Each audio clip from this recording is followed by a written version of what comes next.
El hijo volvió del extranjero y encontró a su madre presa por quienes ella más ayudó. El candado era nuevo. Eso fue lo primero que vio Evaristo cuando se bajó del taxi con su maleta todavía sin abrir. La misma puerta de siempre, la misma madera cuarteada que él recordaba desde niño, el mismo marco torcido que su padre nunca se molestó en arreglar. Pero el candado era nuevo, plateado, grande, del tipo que usan en las bodegas. Dio un paso, se detuvo. El taxista ya se había ido. «Sí que tardaste en volver, ¿verdad?», dijo una voz detrás de él. No era un saludo, era un comentario, como el que se le hace a un perro que se escapó y regresó solo después de varios días. Evaristo se dio vuelta. Era don Leocadio, el señor de la tienda de abarrotes que quedaba cruzando la calle, el mismo que lo conocía desde que tenía 6 años y le fiaba las paletas cuando no traía dinero. Lo miraba sin sonreír, con algo que se parecía más a la pena que al enojo. «¿Dónde está mi mamá?», preguntó Evaristo. Don Leocadio se limpió las manos en el mandil. Volteó a ver hacia otro lado. «En casa de tu primo». Evaristo esperó que dijera algo más. No dijo nada. Caminó 4 cuadras con la maleta arrastrando sobre el adoquín. El sol de las 3 de la tarde pegaba de frente y el pueblo olía igual que siempre, a tortilla recién hecha, a tierra húmeda, a humo de leña. Algunas cosas no cambian en 11 años. Otras sí, las casas se ven más viejas o más nuevas, los niños que corrían en la calle ya son señores con hijos propios, los perros son distintos pero hacen el mismo escándalo. Lo que no cambia es el calor de Oaxaca en noviembre, y lo que no cambia es la hacienda de los cipreses, que lleva 140 años parada al final de esa misma calle, con sus 18 hectáreas de tierra fértil y sus derechos de agua que riegan 4 ejidos enteros. Valuada por última vez, él lo sabía porque había pedido un avalúo desde Canadá por las dudas, en 18 millones de pesos.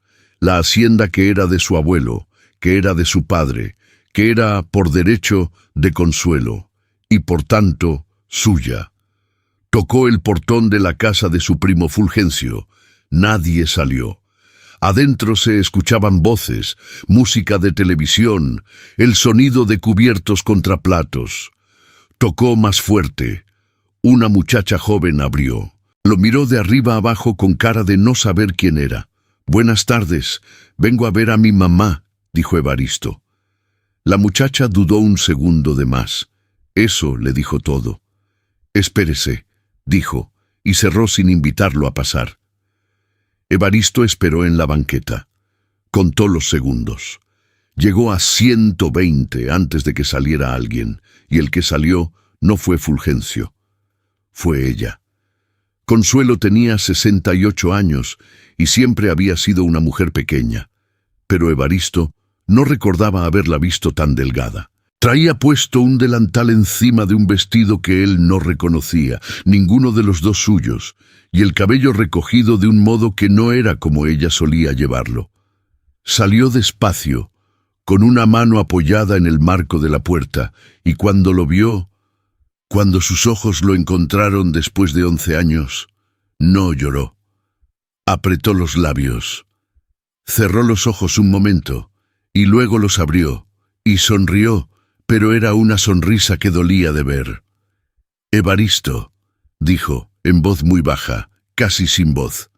Él la abrazó. Ella pesaba menos que su maleta. «¿Tú qué harías si llegas de 11 años afuera y encuentras a tu mamá así, en la casa de otro, con cara de que lleva mucho tiempo pidiendo permiso para todo? Pero bueno, antes de que te cuente lo que pasó después, si ya esta historia te tiene con el corazón apretado, imagínate lo que viene. Dale like y suscríbete para que no te pierdas ningún capítulo». Evaristo no preguntó nada en ese momento.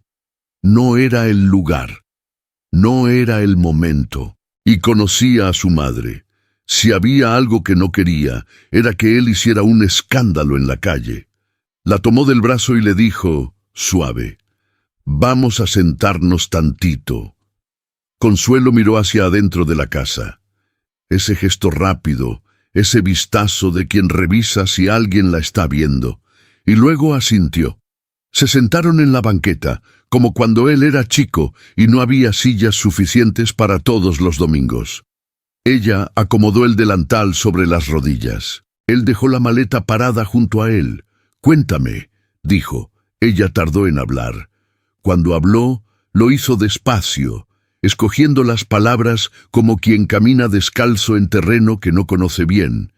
«Fulgencio dice que así es mejor, que aquí estoy más acompañada, que la hacienda necesita administración y yo ya no puedo con todo. ¿Cuánto tiempo llevas aquí?» «Desde hace...» Frunció el ceño, como si el tiempo se le hubiera vuelto difícil de contar. «Desde el año pasado, o antes. No me acuerdo bien». Evaristo miró sus manos. Las manos de su madre tenían manchas que antes no tenía, y las uñas estaban cortadas muy cortas, de un modo que no parecía propio, como si alguien más se las cortara. «¿Puedes ir a la hacienda cuando quieres?» Silencio. «Consuelo, ya no es fácil», dijo ella sin mirarlo. «Fulgencio dice que el camino está malo y que a mí me cansa». Evaristo respiró. Contó hasta 5 por dentro. El camino a la hacienda era perfectamente plano. Lo había recorrido miles de veces de niño, no le cansaba ni a un anciano con bastón. En ese momento salió Fulgencio por el portón. Tenía 42 años, 3 más que Evaristo, y siempre había sido el tipo de hombre que sabe sonreír en el momento exacto en que conviene sonreír. Alto, bien peinado, con una camisa de botones que costaba más de lo que cualquier persona honesta del pueblo podía permitirse. Traía un vaso con agua de Jamaica en la mano, como si nada. «Evaristo», dijo, con los brazos abiertos, genuinamente contento, o tan parecido a genuinamente contento que la diferencia era difícil de notar. «¿Cuánto tiempo, primo? ¿Por qué no avisaste? Te hubiéramos preparado algo». Le dio un abrazo antes de que Evaristo pudiera moverse. «Llegué hoy», dijo Evaristo. «Pues bienvenido, hombre». Fulgencio se apartó y lo miró de arriba abajo. «Canadá te trató bien, se nota». Luego miró a Consuelo con una sonrisa que tenía algo de advertencia. «¿Ya le ofreciste algo a tu hijo, tía? ¿Un agua? ¿Un café?» Consuelo se levantó enseguida, sin que nadie le dijera nada más. Evaristo la vio entrar a la casa ajena con paso rápido y la espalda un poco encorvada. Ese paso de quien tiene prisa de no molestar, y sintió algo moviéndose por dentro que no supo nombrar bien. No era coraje todavía, era algo más frío, más quieto, del tipo de cosa que se asienta y espera. «¿Cómo está la hacienda?», preguntó Evaristo mirando a su primo directo a los ojos. Fulgencio sonrió. Tomó un sorbo de su agua de Jamaica. «Pues ahí, sobreviviendo, ya sabes cómo es esto. Mucho trabajo, pocos recursos». Hizo un gesto vago con la mano. «Por eso es mejor que tu mamá descanse aquí con nosotros.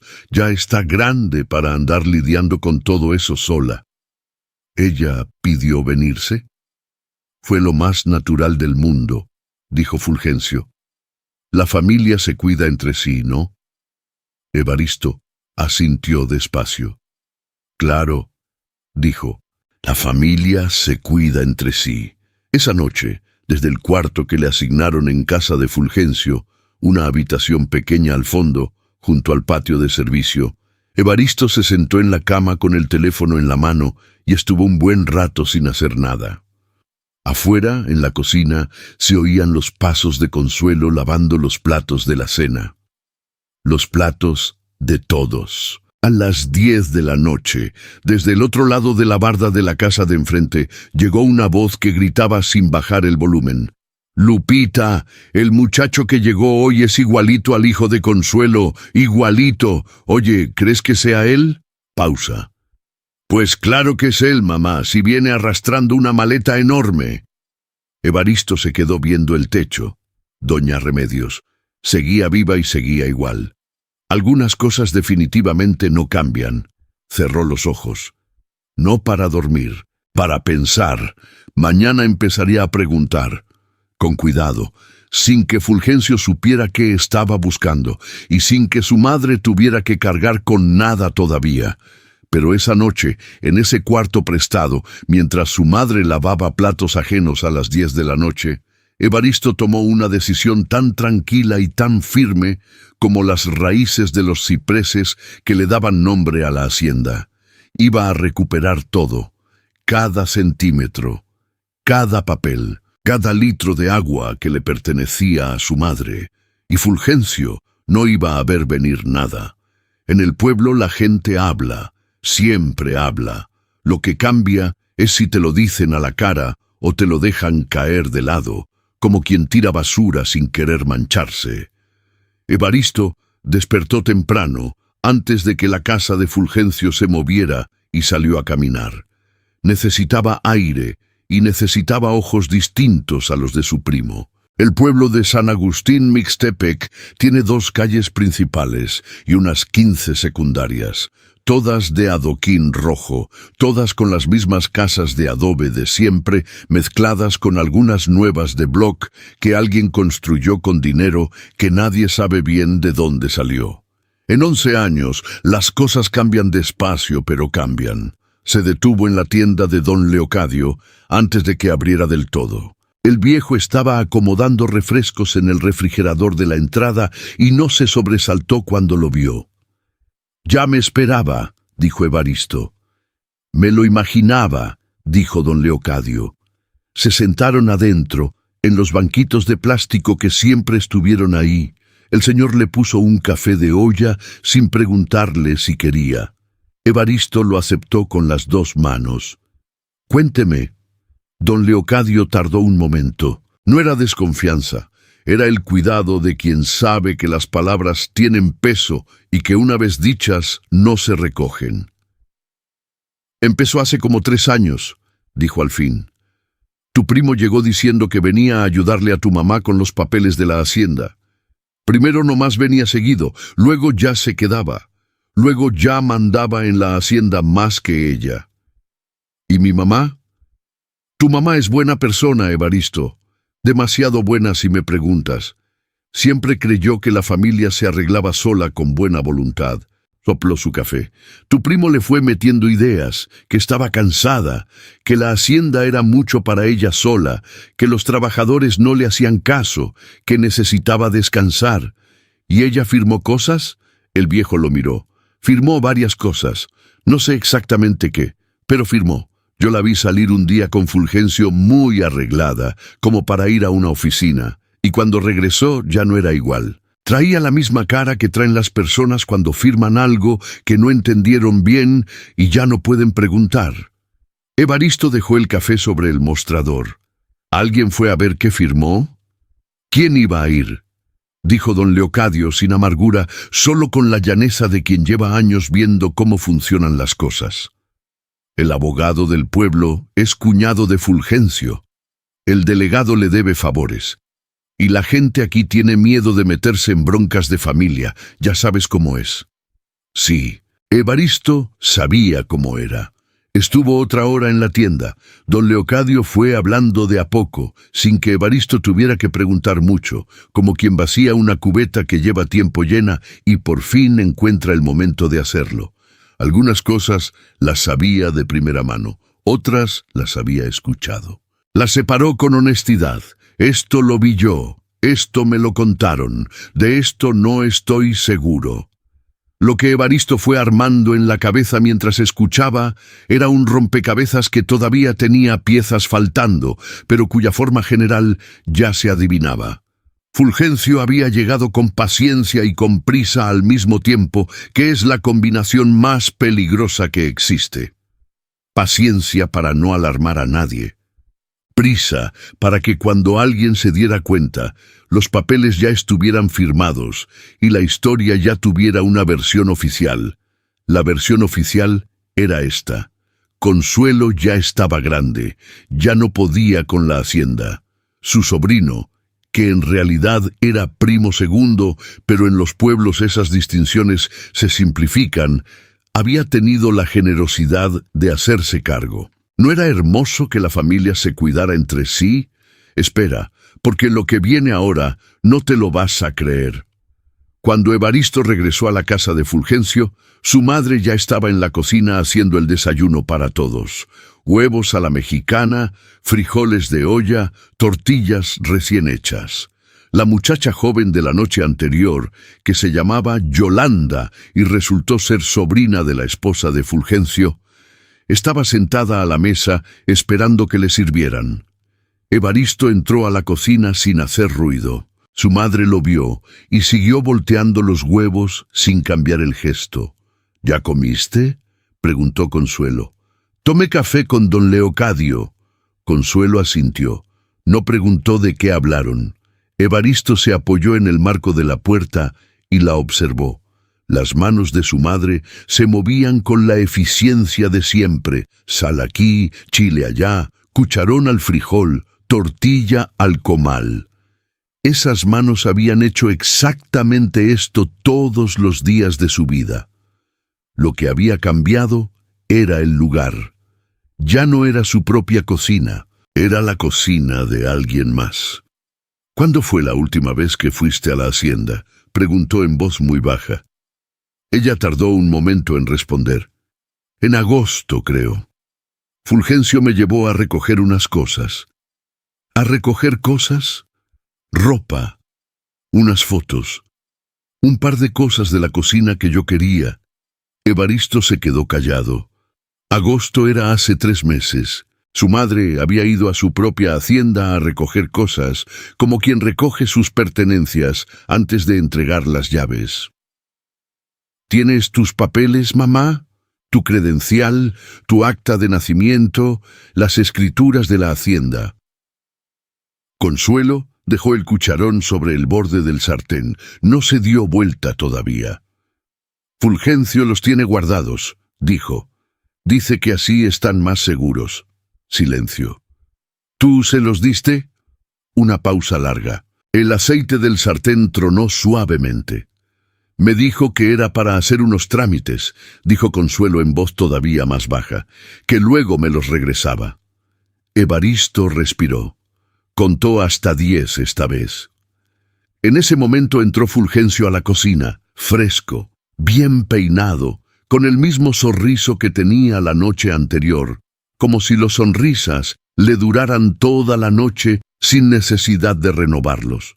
«Buenos días», dijo con la energía de quien durmió perfectamente bien en su propia cama, que sí era su cama, en su propia casa, que sí era su casa. ¿Ya está listo el desayuno, tía? Ahorita, dijo Consuelo, y volvió a tomar el cucharón. Fulgencio le dio una palmada en el hombro a Evaristo, de esas palmadas que son en realidad un tipo de ocupación del espacio. ¿Cómo dormiste, primo? ¿Cómodo el cuarto? Muy bien, dijo Evaristo. Qué bueno, qué bueno. Se sentó a la mesa. Oye, ya que estás aquí unos días, me gustaría enseñarte cómo hemos estado manejando la hacienda. Creo que te va a gustar lo que hemos hecho. Hay proyectos interesantes. Hizo una pausa calculada. ¿Cuánto tiempo piensas quedarte?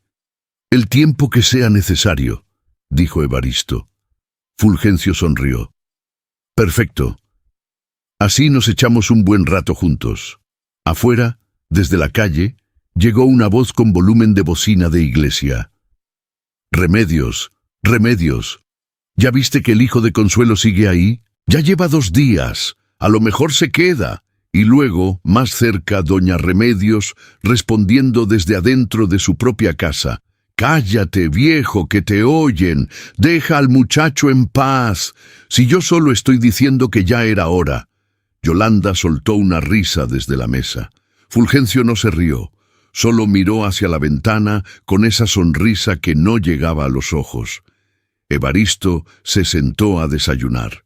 Por dentro estaba haciendo una lista. Una lista muy calmada, muy ordenada, de todo lo que necesitaba encontrar, los papeles que su madre había firmado, las escrituras de la hacienda, el nombre del abogado, el nombre del notario, la fecha exacta en que Consuelo dejó de vivir en su propia casa, y mientras desayunaba los huevos que su madre había cocinado en la cocina de otro, mientras escuchaba a Fulgencio hablar de proyectos y mejoras y futuro brillante, Evaristo también recordó algo que tenía guardado. No en ningún cajón de México, porque esos cajones ya no eran seguros, guardado en su memoria, en su cuerpo, en esa parte de uno que no firma papeles ni entrega llaves.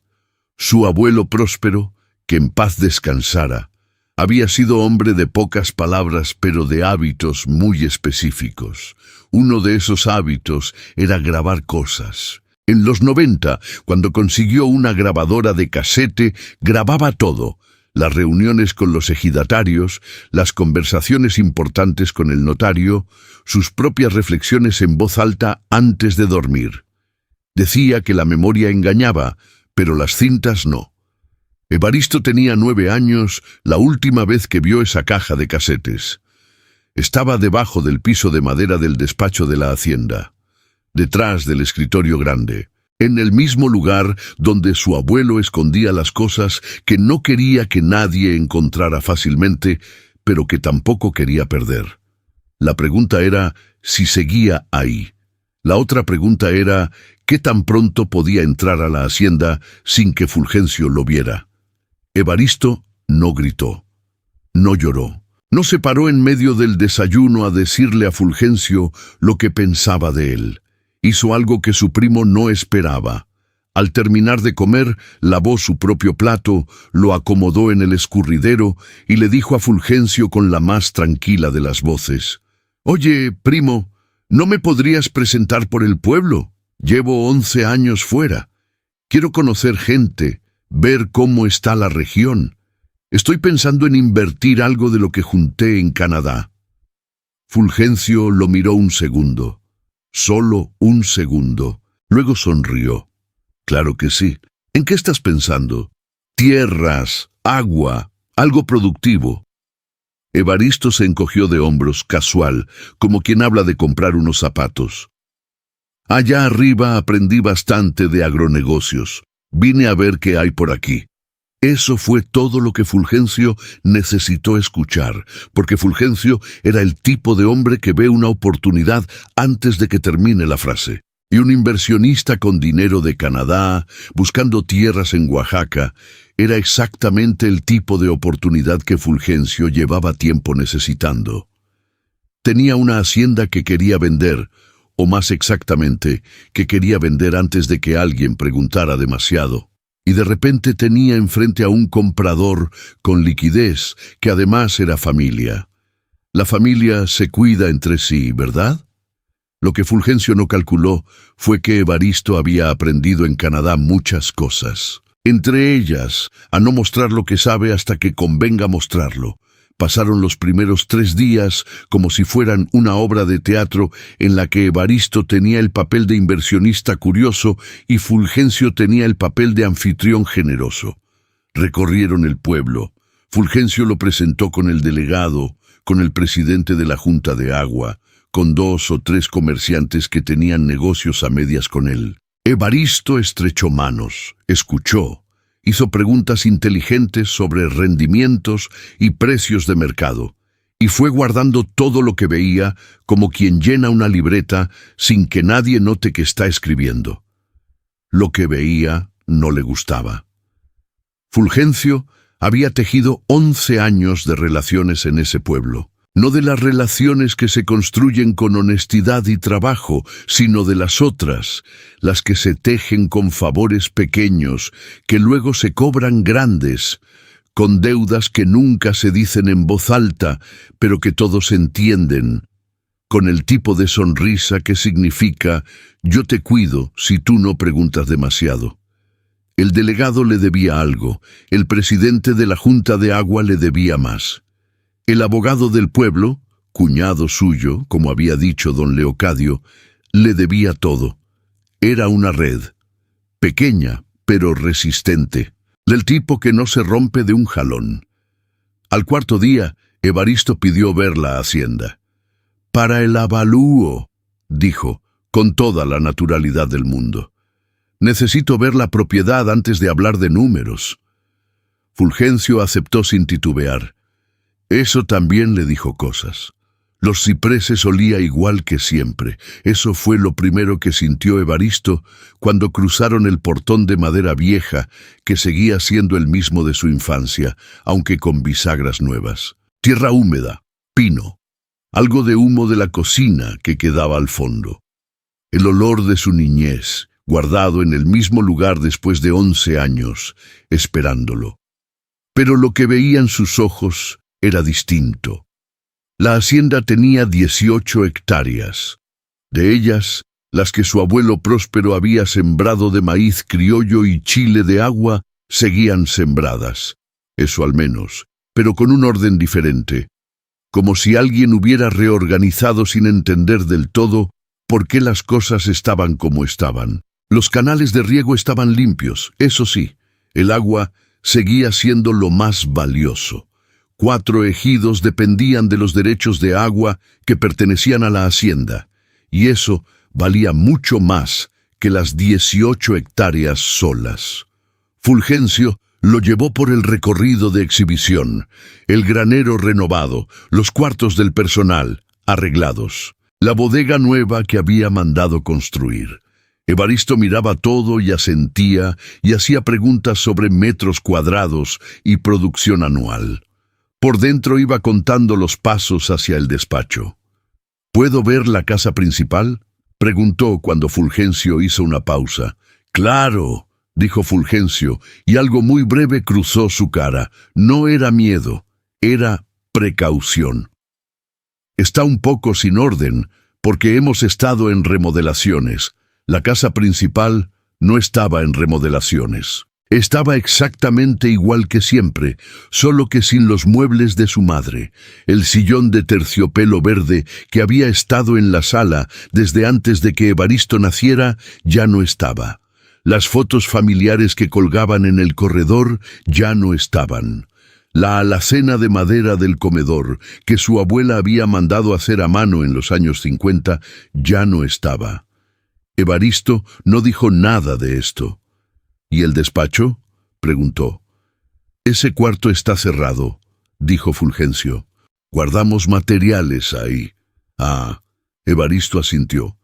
«No importa, puedo verlo otro día». Fulgencio lo miró un segundo de más. «¿Para qué necesitas ver el despacho?»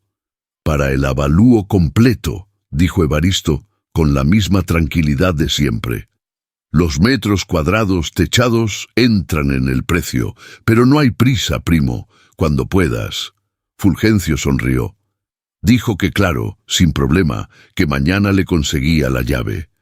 Evaristo sabía que mañana no iba a haber llave disponible. Eso tampoco le preocupaba, porque mientras Fulgencio hablaba de rendimientos y proyecciones y el precio tan razonable al que podría cederle la hacienda a un familiar de confianza, 17 millones, casi a costo por ser familia, Evaristo había visto algo, una ventana, en el costado norte de la casa principal, la misma ventana por la que él entraba de niño cuando se le olvidaba la llave. El cerrojo seguía siendo el mismo modelo de siempre, un pasador simple por dentro que se podía mover desde afuera con una varilla delgada si sabías exactamente dónde empujar. Evaristo sabía exactamente dónde empujar. Esa noche esperó a que la casa de Fulgencio se durmiera. A las 12:15 salió sin hacer ruido. Caminó por las calles oscuras del pueblo con las manos en las bolsas y el paso tranquilo de quien sale a tomar el aire. Nadie lo vio, o si lo vieron, no dijeron nada. En los pueblos pequeños la gente duerme temprano y los que no duermen no preguntan.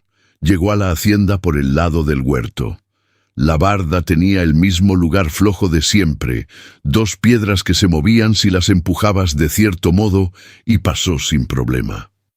Cruzó el patio central con cuidado, sin linterna, usando la luna que esa noche estaba alta y clara, como si lo estuviera ayudando.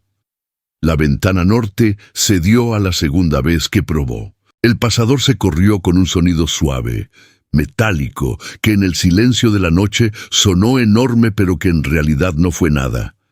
Entró al despacho. Olía a cerrado, a papel viejo, a algo de humedad.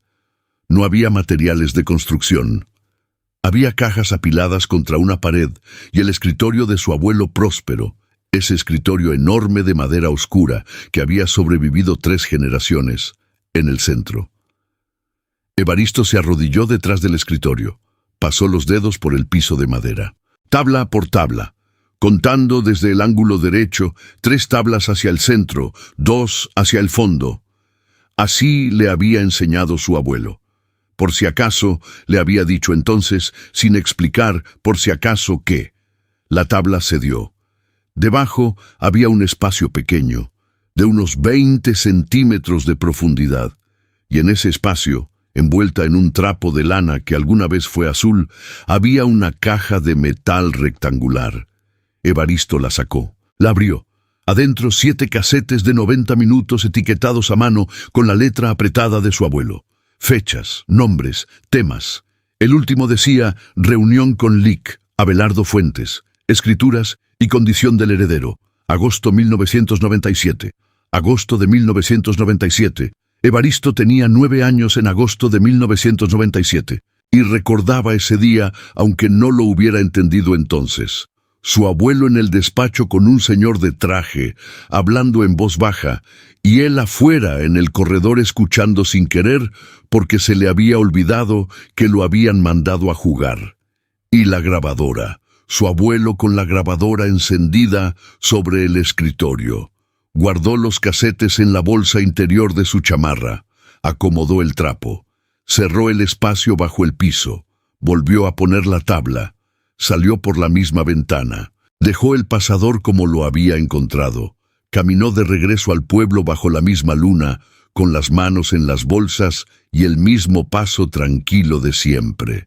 Adentro de su chamarra, 7 casetes de 90 minutos esperaban a que alguien los escuchara por primera vez en casi 30 años. Al día siguiente, a las 8 de la mañana, desde la tienda de don Leocadio, Evaristo llamó por teléfono a la Ciudad de México. «Licenciada Soledad», dijo cuando contestaron. «Soy Evaristo Cienfuegos. Necesito que venga a Oaxaca lo antes posible. Tengo algo que usted tiene que escuchar. Soledad Iturriaga tenía 39 años, un despacho en la colonia Narvarte y la costumbre de no hacer preguntas innecesarias por teléfono. Lo que sí preguntó fue, ¿es urgente? Sí, dijo Evaristo. ¿Cuánto? Tengo 7 casetes grabados en 1997 que probablemente definen quién es el heredero legal de una hacienda valuada en 18 millones de pesos con derechos de agua sobre 4 ejidos. Eso es suficientemente urgente. Pausa breve. Llego el jueves. Evaristo había conocido a Soledad 4 años atrás en Calgary, en una conferencia sobre inversión en bienes raíces mexicanos para la diáspora.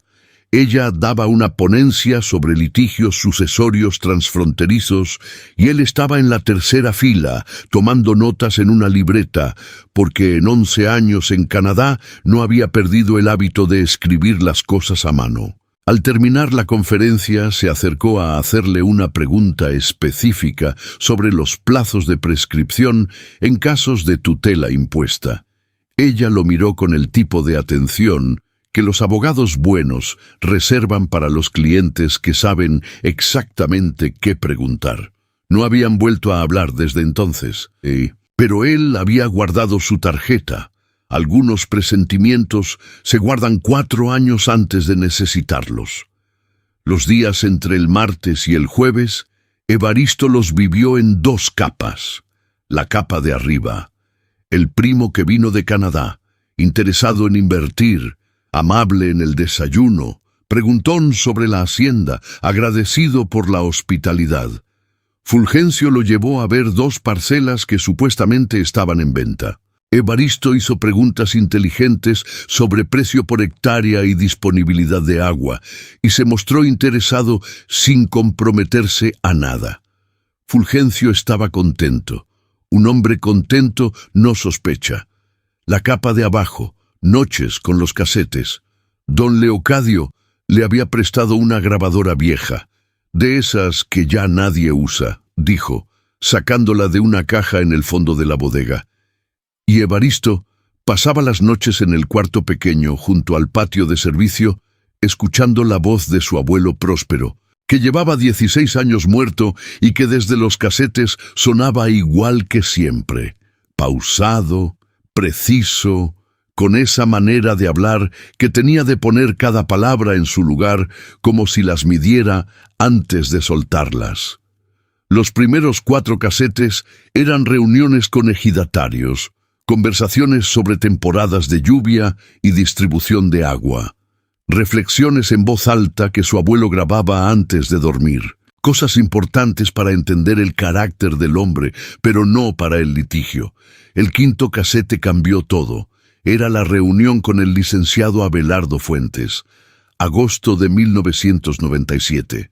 La grabadora había estado encendida sobre el escritorio y las voces se oían con esa calidad de entonces, un poco apagadas pero perfectamente comprensibles.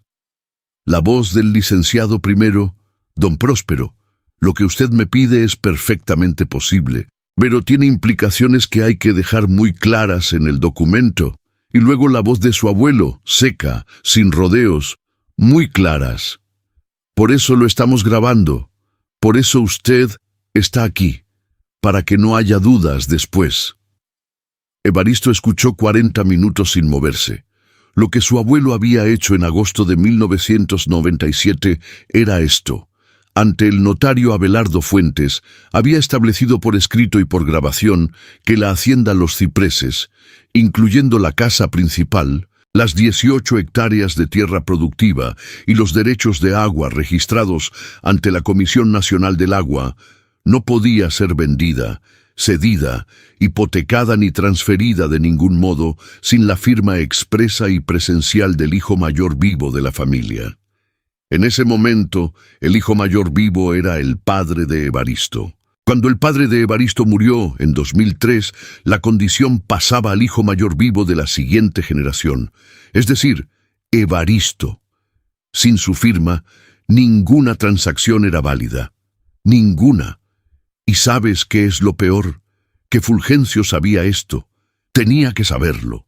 El acta estaba registrada. Lo que había hecho era apostar a que Evaristo nunca regresara, o a que si regresaba, no supiera lo que buscaba. Evaristo apagó la grabadora. Afuera, en el patio, Consuelo estaba tendiendo ropa en el alambre. Sola, despacio, con esa parsimonia de quien ha aprendido a ocupar el tiempo para no pensar demasiado. Él salió y se paró junto a ella sin decir nada. Le pasó una sábana.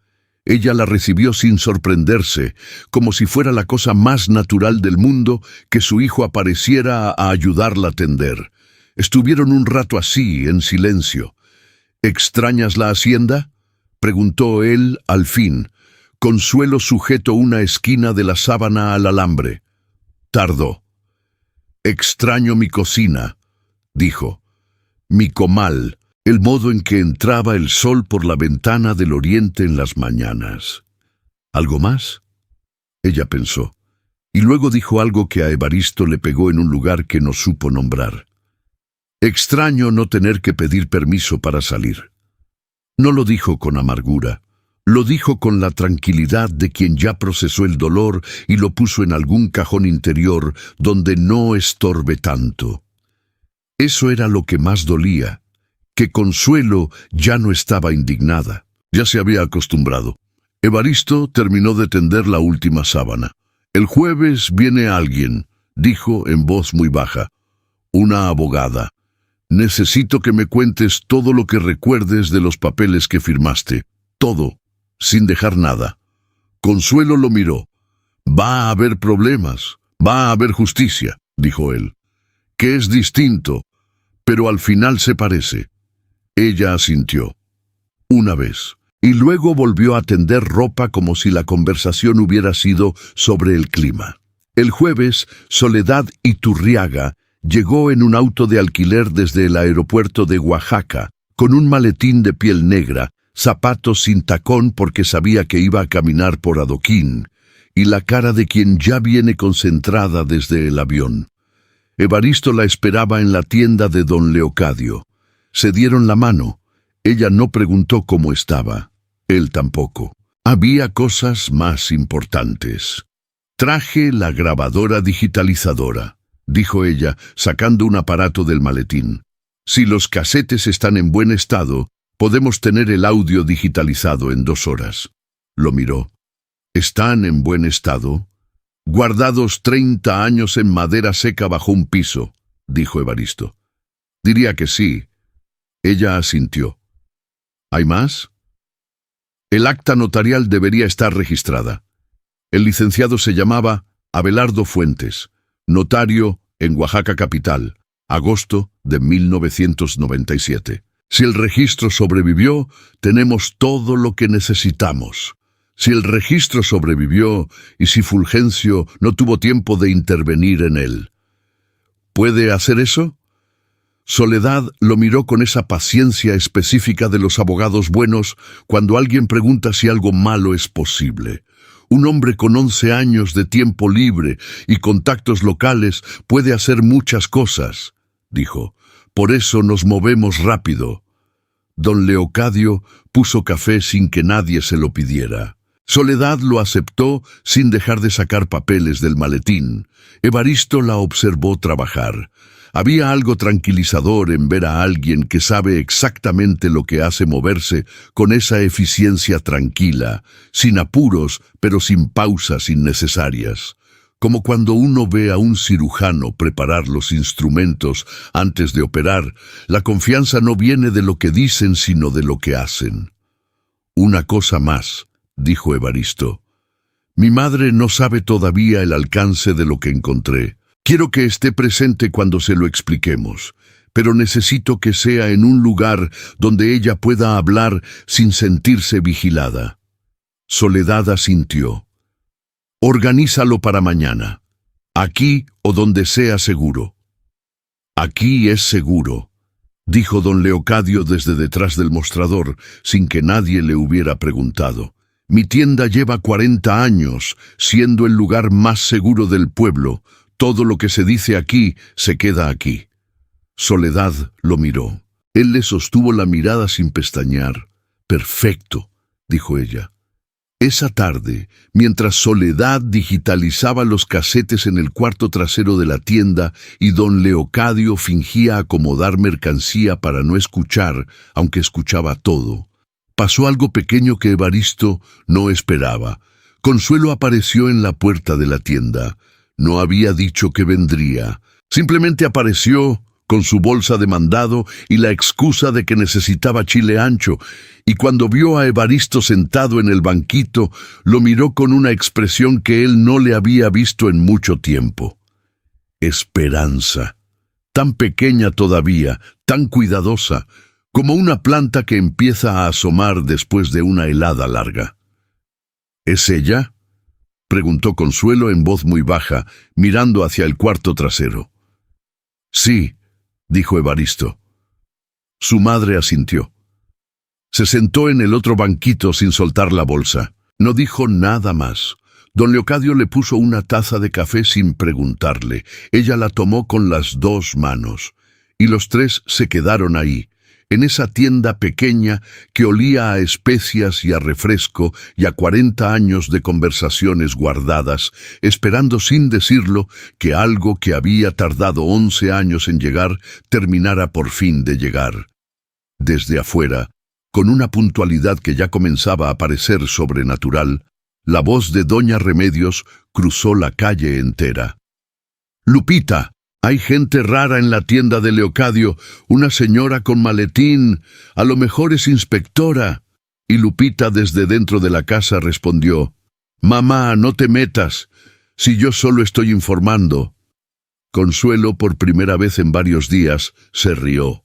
Fue una risa pequeña, rápida, que se apagó casi de inmediato. Pero fue una risa. Evaristo la vio y pensó que eso era suficiente por hoy. El viernes por la mañana, Fulgencio llegó al desayuno de mejor humor que de costumbre. Eso siempre era mala señal. Evaristo lo conocía desde niño. Fulgencio de mal humor era predecible. Callado, cortante, con esa manera de mover los cubiertos sobre el plato que indicaba que estaba calculando algo. Pero Fulgencio de buen humor era otra cosa. Era el Fulgencio que había tomado una decisión y estaba satisfecho con ella. El que ya había movido una pieza en el tablero y estaba esperando a que los demás se dieran cuenta. «Oye, primo», dijo, sirviendo café con la generosidad exagerada de quien está a punto de pedir un favor.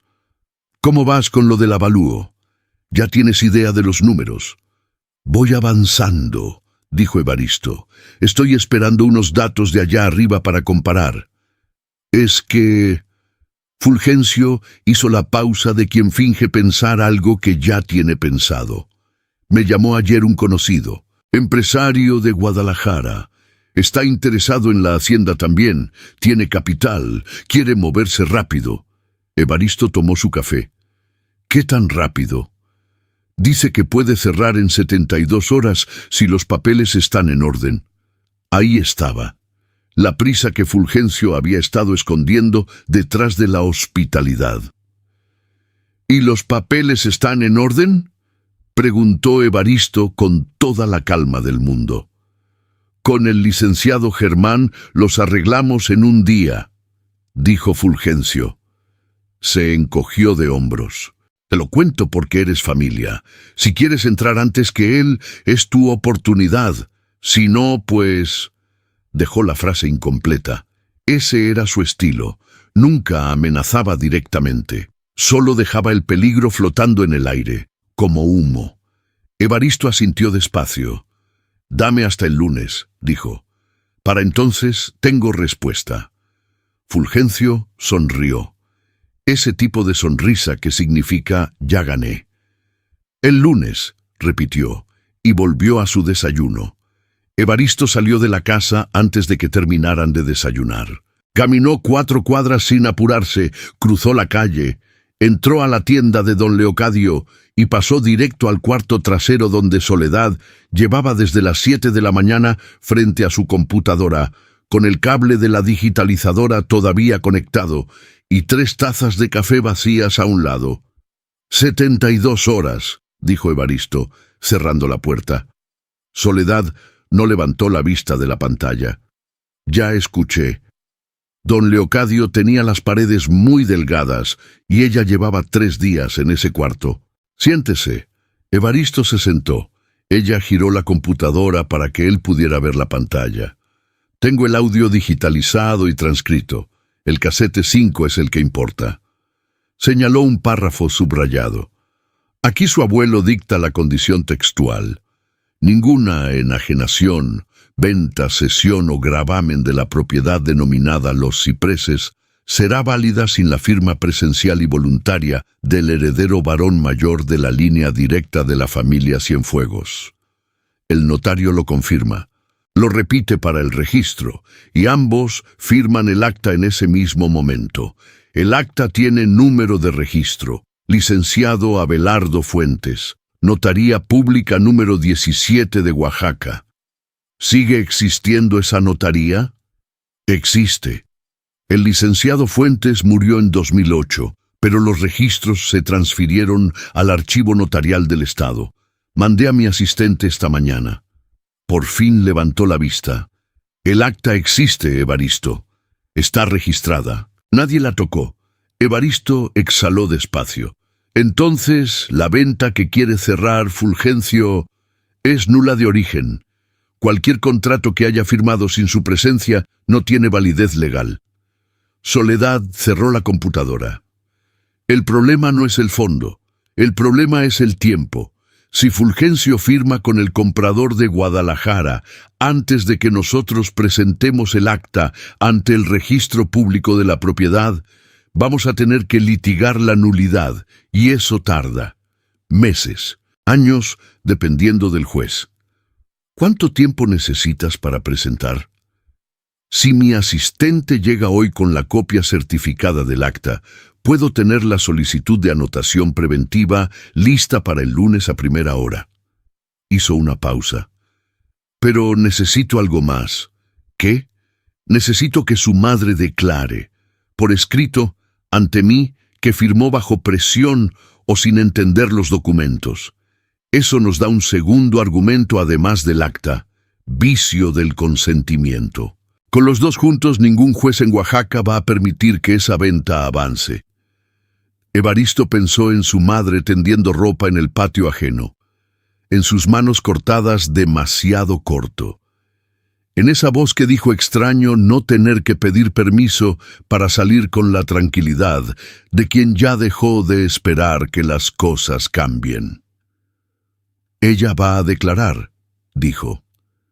Lo que Evaristo no sabía era que Fulgencio ya había hecho su propio movimiento esa mañana. Mientras él estaba en la tienda de don Leocadio, Fulgencio había llamado al licenciado Germán, su cuñado, el abogado del pueblo, y le había pedido que acelerara los papeles de la tutela. No la venta todavía. Primero, la tutela. Si conseguía que un juez local confirmara que Consuelo era legalmente incapaz de administrar sus bienes, entonces la firma de Evaristo perdía relevancia. Él no sería heredero en vida de su madre, sino después de su muerte, y mientras tanto Fulgencio, como tutor legal, podía disponer de la propiedad. Era un movimiento elegante, del tipo que solo se le ocurre a alguien que lleva 11 años pensando en ello. Evaristo se enteró esa misma tarde, no por Fulgencio, sino por Consuelo. Ella llegó a la tienda con cara de haber caminado rápido y con algo apretado en la mano, una citación, una hoja membretada del juzgado local, firmada por el juez Macedonio Vega, que según don Leocadio, cuando la leyó por encima, era primo político del licenciado Germán, citando a Consuelo Cienfuegos a una audiencia de valoración de capacidad el siguiente miércoles. Miércoles, 4 días. Soledad leyó el documento 2 veces. Lo puso sobre la mesa. Juntó las manos. «Está bien», dijo, con una calma que Evaristo encontró más inquietante que el grito que él hubiera dado. «Esto cambia el orden, pero no el resultado. Si presentamos la anotación preventiva el lunes, la audiencia del miércoles ya no importa. El registro está bloqueado y ningún juez local puede levantar eso sin autorización del Tribunal Superior». «¿Y si algo retrasa la anotación del lunes?», preguntó Evaristo. Soledad lo miró. «Por eso no puede retrasarse». Consuelo estaba sentada en el banquito de siempre, con la citación en la falda y las manos quietas. No estaba llorando.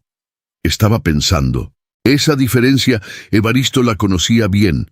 Su madre cuando lloraba se veía pequeña. Su madre cuando pensaba se veía de otra manera, como si por dentro todavía estuviera entera. «¿Qué necesitas de mí?», le preguntó ella a Soledad, directo, sin rodeos. Soledad la miró con respeto. «Su declaración. Esta tarde, si puede. Le voy a hacer preguntas sobre los papeles que firmó, cuándo los firmó, si alguien le explicó lo que contenían. Usted solo diga la verdad exactamente como la recuerda». «La verdad es lo único que nunca se me ha olvidado», dijo Consuelo. Don Leocadio, desde el mostrador, carraspeó. Se dio vuelta a acomodar latas que ya estaban acomodadas. Afuera, en perfecta sincronía con el momento más tenso del día, la voz de doña Remedios atravesó la calle. «Lupita, la señora del maletín sigue ahí, y ahora también está Consuelo». «Están tramando algo, te lo digo yo». Nadie respondió esta vez, pero Evaristo, a pesar de todo, sintió algo que se parecía vagamente a las ganas de reírse. Solo un segundo. Luego volvió a ser serio, porque el lunes era en 3 días, y Fulgencio ya había movido su pieza más peligrosa, y el tiempo que hasta ese momento había estado de su lado Empezaba a correr en dirección contraria. El sábado por la mañana llegó la asistente de Soledad desde la capital. Venía en camión, con una mochila pequeña y un sobre de manila grueso que traía pegado al cuerpo debajo de la chamarra como si fuera dinero en efectivo. Se llamaba Jessica, tenía 25 años y la expresión de quien ha dormido 3 horas y no le importa porque lo que carga en ese sobre vale más que el sueño. Soledad abrió el sobre encima de la mesa de don Leocadio, sacó 3 hojas. Las revisó en silencio una por una, con ese modo de leer que tienen los abogados cuando buscan exactamente una cosa y saben que está ahí. Lo encontró en la segunda hoja. «Aquí», dijo, y puso el dedo sobre un párrafo. Evaristo se inclinó a leer. Era la copia certificada del acta notarial, número de registro, fecha, firmas. Y en el cuerpo del documento, con la letra formal de los notarios de los 90, la condición que su abuelo Próspero había dictado palabra por palabra: ninguna enajenación válida sin la firma del heredero varón mayor de la línea directa Cienfuegos. Punto. Sin excepciones, sin condiciones adicionales, sin cláusula que permitiera a un tutor actuar en nombre del heredero. Lo que significaba esto era simple y devastador para Fulgencio. Ni la tutela le servía. Aunque un juez local declarara a Consuelo incapaz, la propiedad no podía moverse sin Evaristo, y Evaristo no iba a firmar. ¿Es suficiente?, preguntó Evaristo. «Es más que suficiente», dijo Soledad. «Esto no es un argumento, es un hecho registrado. La diferencia es que un argumento se puede debatir. Un hecho registrado en 1997 ante notario público no se puede debatir, solo se puede ignorar, y eso es lo que Fulgencio ha estado haciendo 11 años con la esperanza de que nadie lo encontrara. Don Leocadio puso café para todos, incluida Jessica, que lo aceptó con ambas manos y lo tomó de un solo trago como si fuera medicina.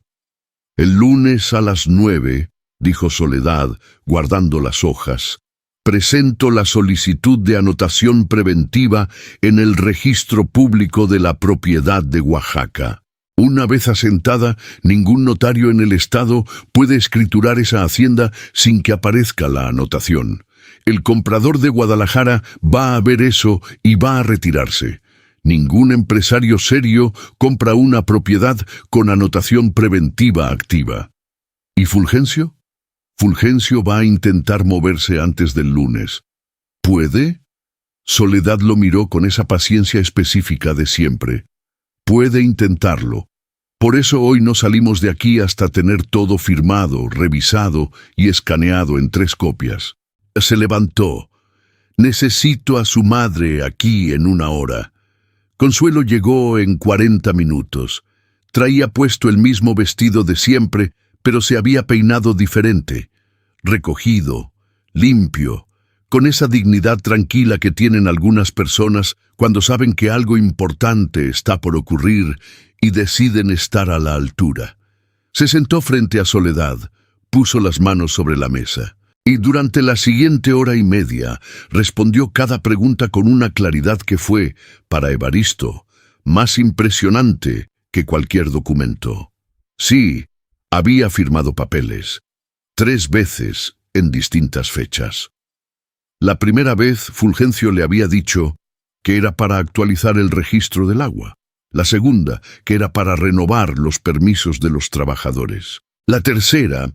Y aquí Consuelo hizo una pausa breve, no de duda sino de precisión. La tercera vez, Fulgencio había llevado al licenciado Germán directamente a la cocina de la hacienda, un martes en la mañana, y le había puesto el papel en la mesa mientras ella estaba haciendo el almuerzo, y le había dicho que era solo una formalidad, que firmara aquí y aquí y aquí, que no tardaban nada. ¿Leyó el documento?, preguntó Soledad. «Me lo quitaron antes de que pudiera terminarlo», dijo Consuelo. «El licenciado dijo que el tiempo apremiaba, que tenían otra cita. Soledad escribió sin parar. Alguien más estaba presente, la muchacha que limpiaba, pero la mandaron al patio cuando llegaron. Todo esto quedó en la declaración, firmada, con huella, con fecha. Cuando terminaron, Consuelo se quedó sentada un momento más, con las manos sobre la mesa mirando los papeles. ¿Es suficiente?, preguntó. La misma pregunta que había hecho Evaristo, con la misma voz quieta. «Es suficiente», dijo Soledad. Consuelo asintió. Se levantó, acomodó la silla, y antes de salir se dio vuelta hacia Evaristo y le dijo, en voz muy baja, como si fuera un secreto que solo él necesitaba escuchar. «Tu abuelo siempre dijo que esa grabadora iba a servir para algo». Evaristo no supo qué responder, así que no respondió nada. Ella salió. La puerta de la tienda se cerró despacio. Don Leocadio, desde el mostrador, dijo sin voltearse: «Esa mujer vale más que toda la hacienda junta». Nadie lo contradijo. El domingo no hubo movimientos legales, no hubo llamadas urgentes, no hubo nada que hacer excepto esperar al lunes. Evaristo odió cada minuto de esa espera. A las 6 de la tarde, sin decirle nada a nadie, fue a la hacienda. Entró por el portón principal esta vez, a plena luz, como quien tiene todo el derecho del mundo de entrar, porque lo tenía. El velador, un hombre viejo llamado Abundio, que llevaba 30 años cuidando la propiedad, lo vio llegar y no dijo nada. Solo se quitó el sombrero. Eso fue suficiente. Evaristo caminó hasta el corredor trasero, el que daba al huerto de naranjos que su madre había sembrado cuando él tenía 5 años. Se sentó en el borde del corredor con los pies colgando, igual que de niño, y se quedó viendo los árboles. Detrás de él escuchó pasos. Se dio vuelta. Consuelo. No supo cómo había llegado. No le preguntó. Ella se sentó a su lado en el corredor, con la misma naturalidad de siempre, como si los 11 años no hubieran pasado y los dos siguieran siendo lo que habían sido. Una madre y su hijo sentados al final del día sin necesitar decirse nada importante para estar bien. Estuvieron un rato en silencio. «Me acuerdo cuando sembraste estos árboles», dijo Evaristo al fin. «Tenías 5 años y querías ayudar», dijo Consuelo. «Enterraste 3 naranjos al revés, las raíces para arriba. Y tú no me dijiste nada. Te dejé terminar. Luego, cuando te fuiste a dormir, los desenterré y los puse bien». Hizo una pausa. «Esos 3 son los que más naranjas dan ahora». Evaristo se rió. Una risa corta, genuina, de las que salen solas. Consuelo miró los árboles. «¿Por qué te fuiste tan lejos?», preguntó, sin reproche, solo curiosidad, del tipo que se guarda 11 años antes de hacer la pregunta. Evaristo tardó en responder. «Porque aquí todo me recordaba a papá», dijo al fin, y no sabía cómo quedarme con eso. Su madre asintió, como si ya lo hubiera sabido siempre y solo hubiera necesitado escucharlo de su boca. «Él también se quería ir lejos cuando era joven», dijo. «Me lo dijo una vez, que quería conocer el mundo, pero se quedó porque su padre lo necesitaba». Hizo otra pausa. No lo dijo con amargura, lo dijo como quien constata un hecho. «¿Y tú? ¿Quisiste irte alguna vez?». Consuelo pensó. «Yo nunca quise irme a ningún lado», dijo. «Todo lo que quería estaba aquí». Y luego muy despacio añadió: «Sigue estando aquí». Evaristo no respondió. No hacía falta. El sol bajaba detrás de los cerros y los naranjos se volvían de un color entre verde y dorado que solo existe en Oaxaca a esa hora. Abundio pasó a lo lejos con una cubeta sin mirarlos, con el tacto de los hombres viejos que saben cuándo no hay que mirar. «Mañana va a cambiar todo», dijo Evaristo. «Ya cambió», dijo Consuelo. «Desde que llegaste». Él la miró. Ella no lo estaba mirando a él. Seguía viendo los árboles, pero tenía esa expresión que Evaristo recordaba de la infancia, la de cuando algo que había estado torcido volvía a su lugar y ella lo sabía antes de que nadie más lo viera. No lloraron, ninguno de los dos, pero hubo algo en ese corredor, con el sol cayendo y los naranjos quietos y el silencio del campo al final del día, que pesó más que cualquier llanto. Evaristo pensó en su abuelo Próspero grabando conversaciones en ese mismo despacho a 20 metros de donde estaban sentados. Pensó en su padre, que quiso irse y se quedó. Pensó en los 11 años que él se fue y en todo lo que su madre había cargado sola mientras tanto, sin quejarse, sin pedirle nada, sin decirle en ninguna de sus llamadas cortas y espaciadas «Ven, te necesito», porque no era su estilo y porque sabía que él necesitaba irse para poder regresar. «Mañana va a ser largo», dijo él. «Entonces come algo antes», dijo ella, y se levantó. «Abundio tiene frijoles en la cocina. Ya le dije que pusiera para 2». Evaristo la vio entrar a la casa. Su casa. Todavía su casa, aunque le hubieran quitado los muebles y los cuadros y el comal. Las paredes seguían siendo las mismas. El corredor seguía siendo el mismo. Los naranjos sembrados al revés, que daban más naranjas que todos los demás, seguían siendo los mismos. Se levantó y la siguió adentro. El lunes, Soledad salió a las 8 de la mañana hacia Oaxaca capital, con el sobre de Manila, la declaración de Consuelo, las copias certificadas del acta y los archivos digitalizados de los casetes en una memoria USB que traía en la bolsa del pantalón. Evaristo se quedó en el pueblo. Tenía una razón para quedarse.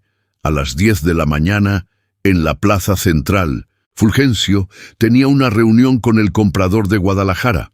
Evaristo lo sabía porque Fulgencio se lo había dicho él mismo la noche anterior, con esa confianza de quien está a punto de cerrar un trato y ya no se molesta en disimular.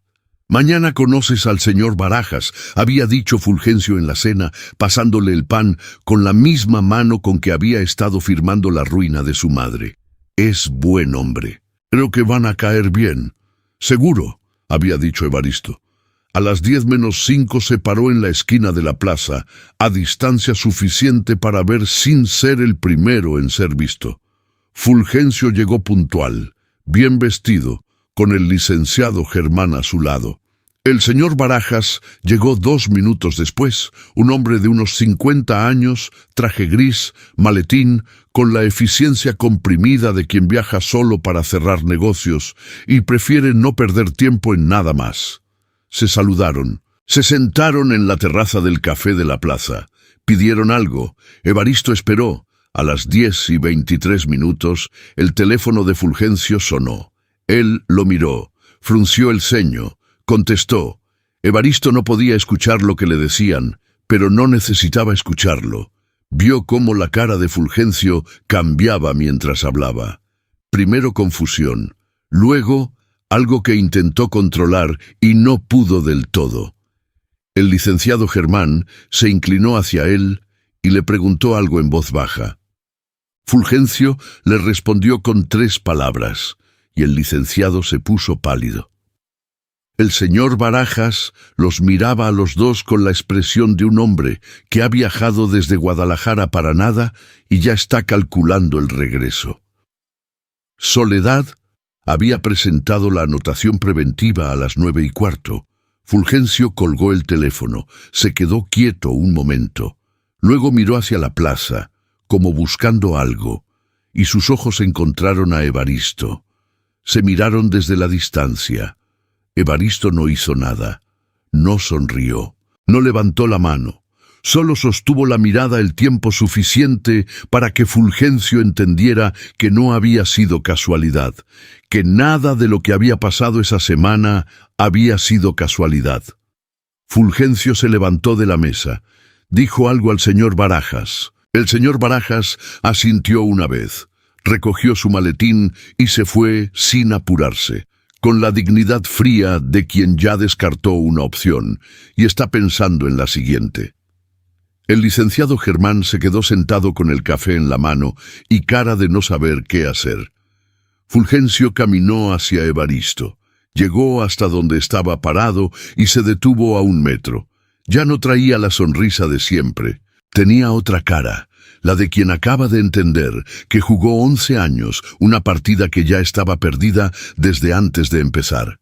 «Fuiste tú», dijo. «Soy el heredero», dijo Evaristo.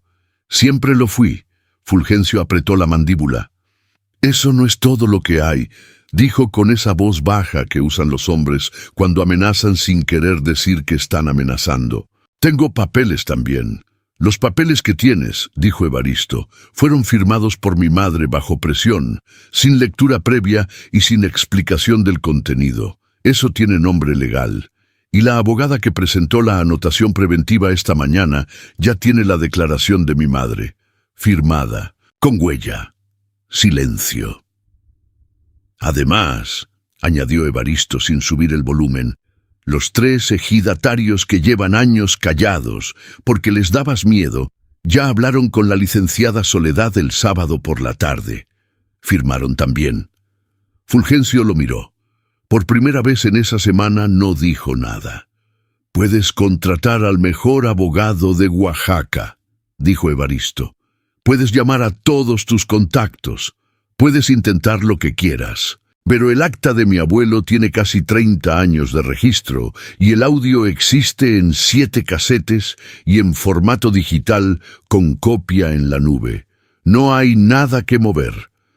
El sol de las 10:30 pegaba de frente en la plaza. Un perro cruzó entre los dos sin prisa. Desde la tienda de abarrotes llegó el sonido de un radio. Fulgencio se dio vuelta y se fue. No corrió. Eso también le dijo cosas. Era el tipo de hombre que mantiene la forma aunque haya perdido el fondo. Caminó hacia su casa con paso firme y la espalda recta, como si nada hubiera pasado. Pero algo había pasado. Los dos lo sabían. Y en ese momento, desde la barda de su casa al otro lado de la plaza, con una sincronización que ya no sorprendía a nadie, la voz de doña Remedios. «Lupita, el primo de Evaristo se fue del café con cara de velorio. Ya te dije yo que algo estaba pasando. Ya te dije». Consuelo volvió a la hacienda un martes. No hubo ceremonia. No hubo discurso.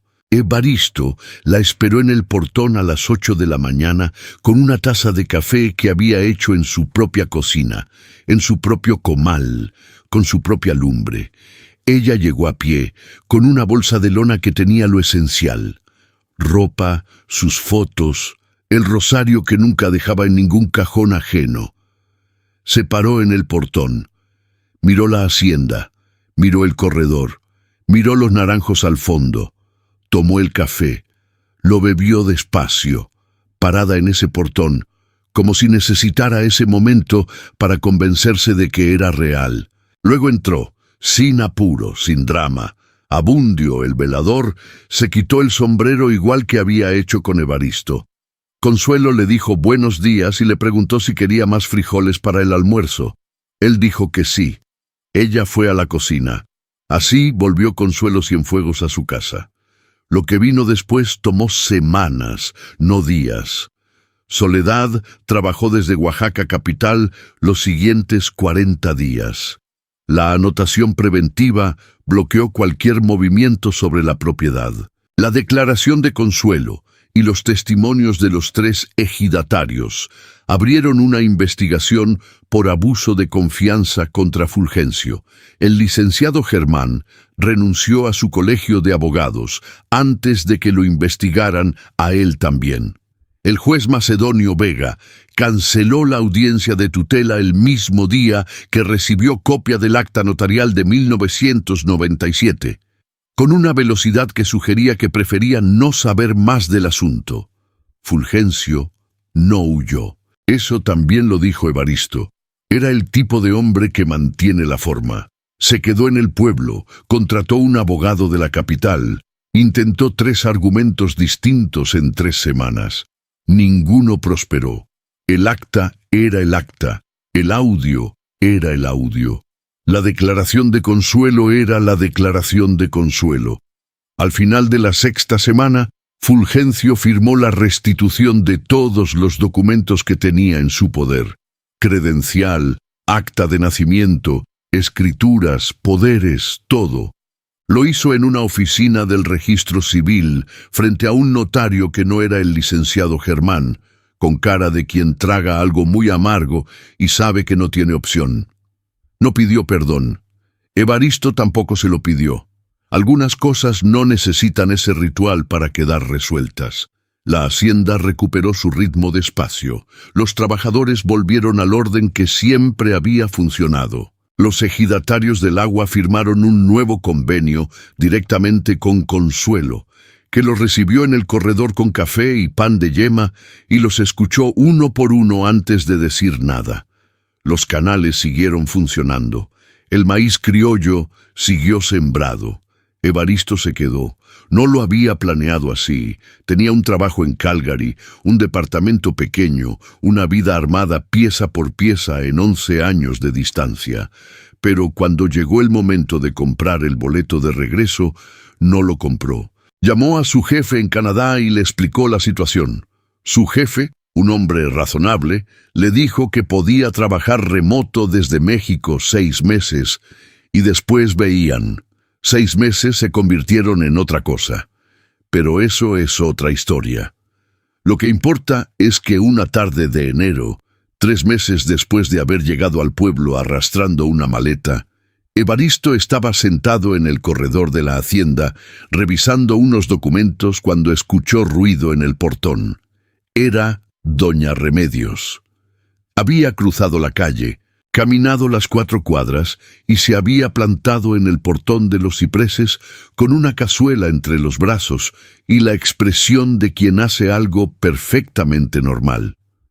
«Traje mole», anunció sin que nadie le hubiera abierto todavía. «Para celebrar, que ya era hora». Evaristo la miró. «¿Quién la invitó, doña Remedios?» «Nadie», dijo ella con toda la dignidad del mundo. «Me invité yo. ¿O creen que llevo 3 meses viendo todo esto desde mi barda para quedarme sin mole?» Desde adentro de la cocina llegó la voz de Consuelo. «Págale el taxi que gastó, Evaristo, y dile que pase». «Vine caminando», dijo doña Remedios, ya entrando sin esperar más. «Pero igual, págame el taxi». Evaristo se levantó para abrirle el portón que ella ya había empujado sola. La vio cruzar el patio con su cazuela, saludar a Abundio como si lo conociera de toda la vida, que sí lo conocía, y desaparecer en dirección a la cocina, donde ya se escuchaban las voces de las 2 mujeres hablando al mismo tiempo. Se quedó parado en el corredor un momento. Afuera el pueblo sonaba igual que siempre.